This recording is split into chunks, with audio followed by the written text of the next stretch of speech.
When you speak, your voice is your most important tool.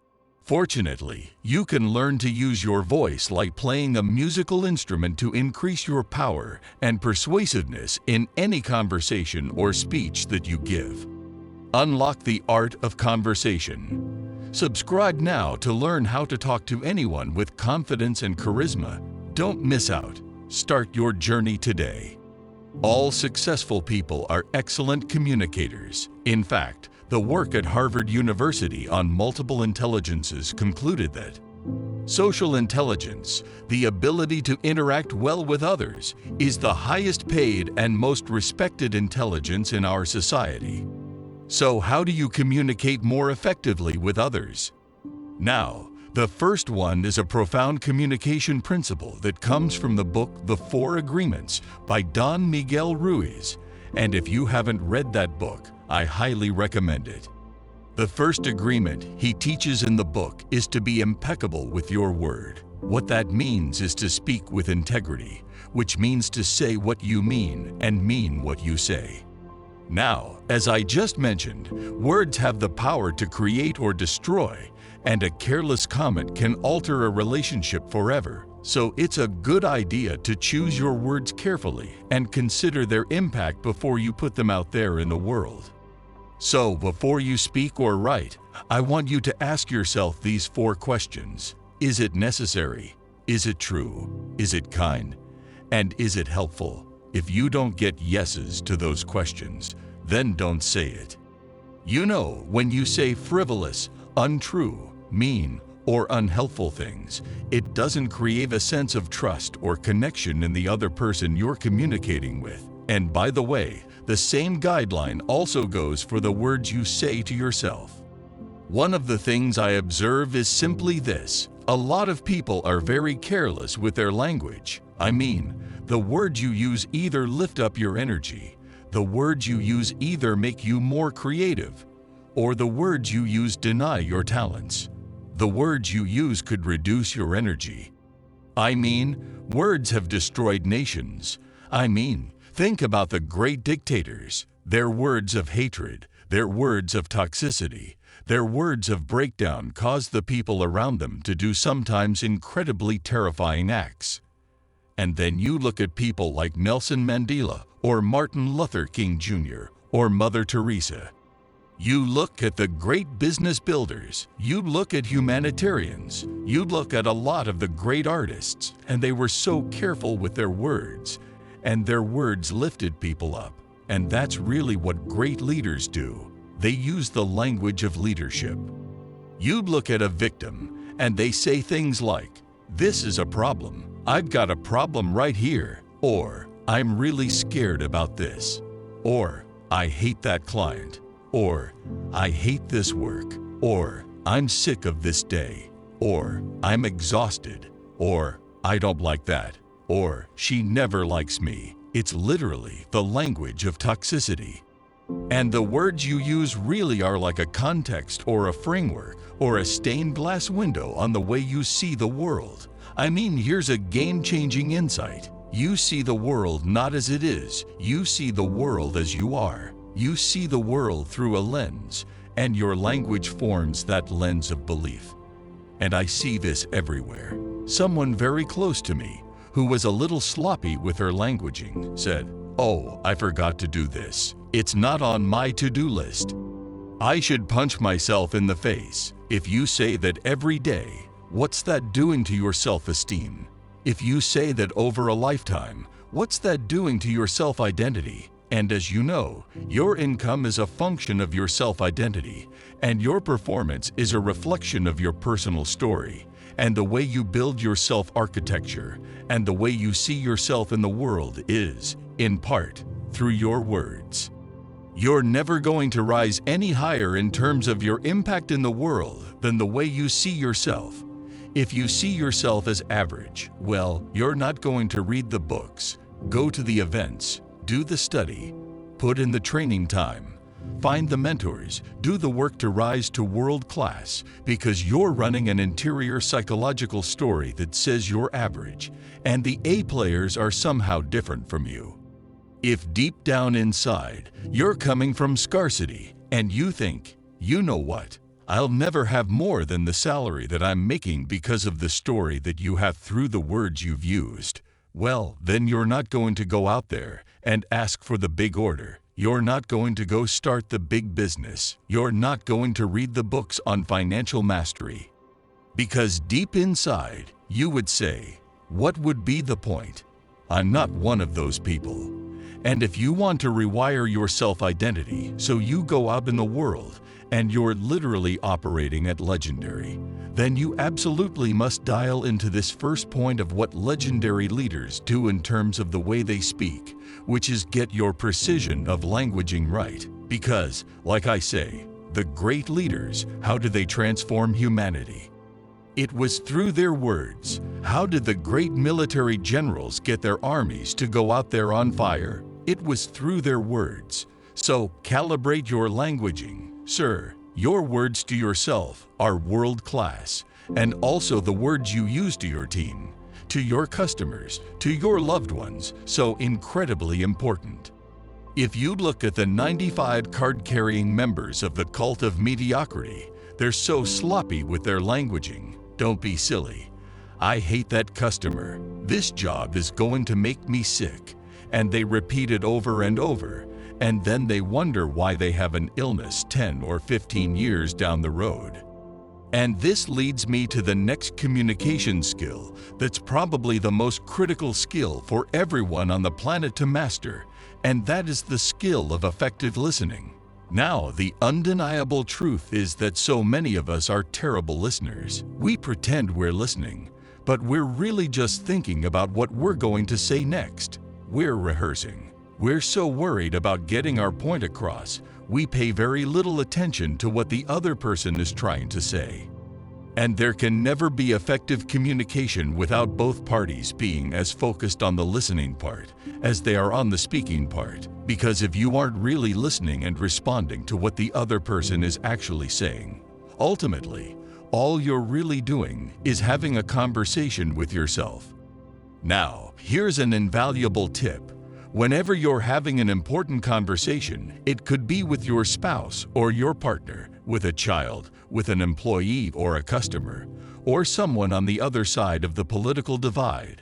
Let them go first. Don't interrupt them and argue with them. Let them empty themselves out first. Remember this, you can't pour water into a full glass. You have to let the water out before you can have more put in. Instead, really listen to their point of view. Be curious. How is it that they've come to feel this way, to have this point of view? What is it that they are needing you to hear? Now, this takes a commitment to really want to know what the other person is experiencing and needing. And I can tell you from my experiences, having worked with couples, corporate teams, and diverse community groups, it takes time for people to really feel they've been heard. But if you invest the time and the intention to do that, they will then be ready to hear you and what you're experiencing, what you're needing, and what you're wanting. And by the way, a really great technique you can use to facilitate and practice this kind of listening is a technique we call a heart talk. Now, in a heart talk, whether it's between two people like a husband and wife, or a group of people sitting in a circle at a staff meeting, the person who is speaking holds a physical object like a ball or a stuffed animal or a water bottle and talks for as long as they need to about the topic at hand without anyone interrupting them, disagreeing with them, or stealing the focus until that person is totally complete with whatever they want to say. And then the person passes the object to the other person or to the next person in the group. And let me say one more thing about when in doubt. Check it out. Sometimes, when you've done your best to listen closely to someone, you may not have heard exactly what it was they were trying to say, and that's why it's so important for you to double-check and make sure you really understood them correctly. And the easiest way to do that is before you speak, to say, "So what I'm hearing you say is," and then repeat back to them what you think they were saying, what they meant to say, and then give them the opportunity to clarify any misunderstandings that you might have before you respond to them. So it's always best to make sure you're really responding to what they're really saying instead of what you think they're saying. Number 3, speak your truth, even when your voice shakes. The conversation you are most resisting is the conversation you most need to have. What do I mean by that? Well, all too often, we get hurt by someone, or we get upset by someone. It could be a work colleague, it could be at home in our family life, and we are almost taught by society not to speak up. We are afraid, of being laughed at. People could think we're weird.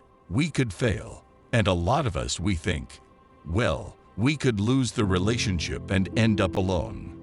It's fear. And so, what it is, it's almost like non-communication born of fear. But the most effective human beings on the planet all have one thing in common, and they speak up, and they share their truth.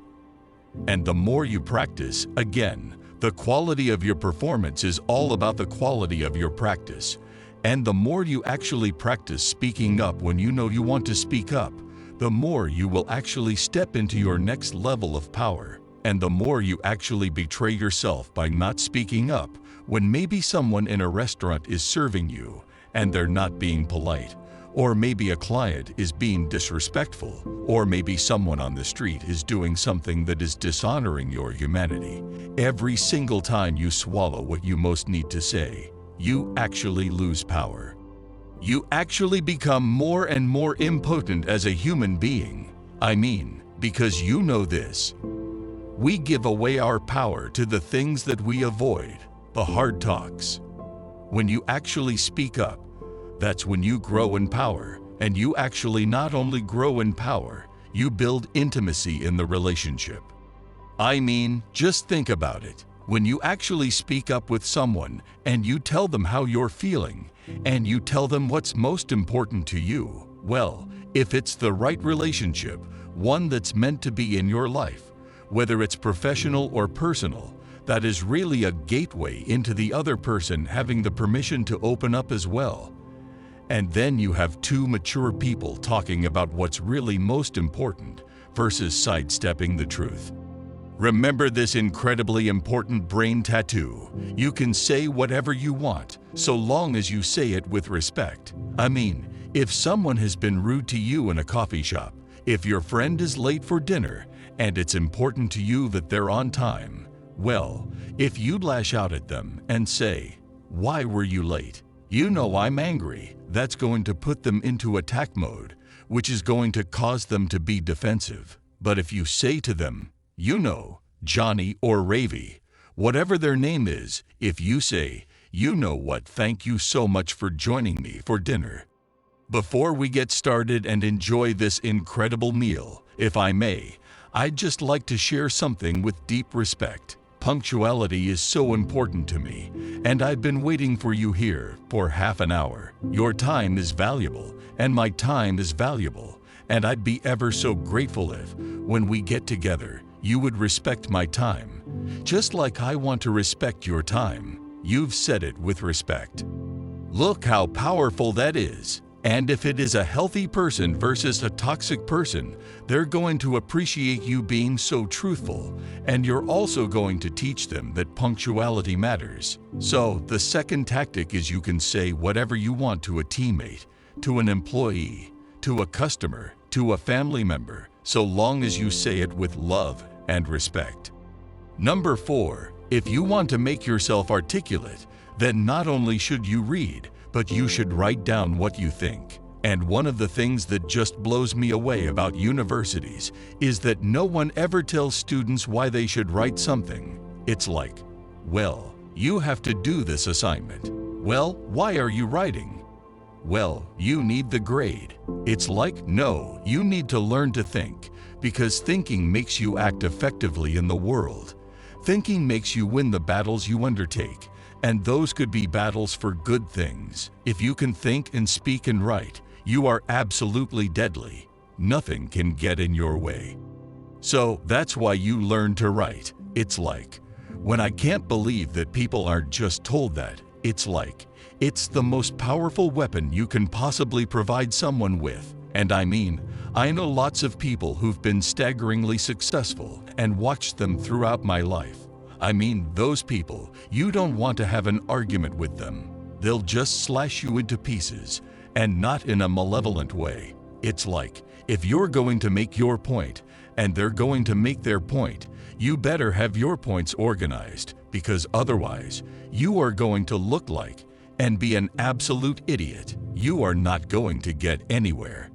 Teach people to be articulate, because that's the most dangerous thing you can possibly be. If you're going to speak effectively, you have to know way more than you're talking about. To do that, you have to do a lot of reading. That's on the input side. And then on the output side, well, there's some tricks, techniques.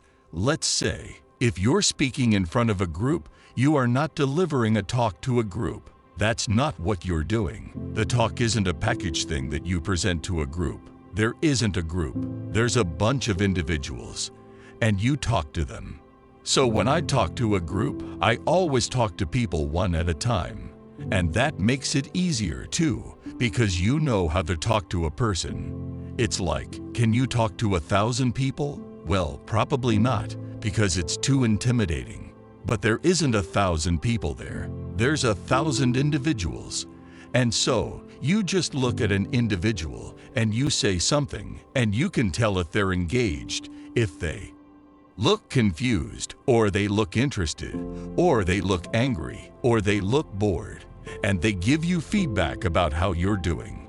And so, one thing is to have something to say, yeah, but the next thing is pay attention to who you're talking to. And so, you don't deliver a talk to an audience. That's a really bad way of thinking about it. You're actually engaged in a conversation with an audience, even if they're not talking. They're nodding and shifting position and looking like this, and you can pull all that in and use it to govern the level at which you're addressing the entire audience. So the last thing I would say is, well, having the aim to be a good communicator is a good start. There isn't anything that you can possibly do that makes you more competent in everything you do than to learn how to communicate. I don't care if you're going to be a carpenter. I mean, being a carpenter, by the way, is very difficult, especially if you're a good carpenter. But if you're good at communicating as a carpenter, you're like 10 times better as a carpenter. The people that I've watched in my life have been spectacularly successful. They have skills, clearly that's a minimum precondition, but they're also very, very good at articulating themselves. And so whenever they negotiate, they're successful. Well, that's kind of like the definition of success in life, right? You negotiate, and you're successful. It doesn't mean you win, because if you're a good negotiator, if you're a really good negotiator, everybody walks away from the negotiation thrilled. And so then people line up to do things with you. And that's all dependent on your ability to communicate. So, practice. Number 5. The key to communications is that there are 4 basic personality styles.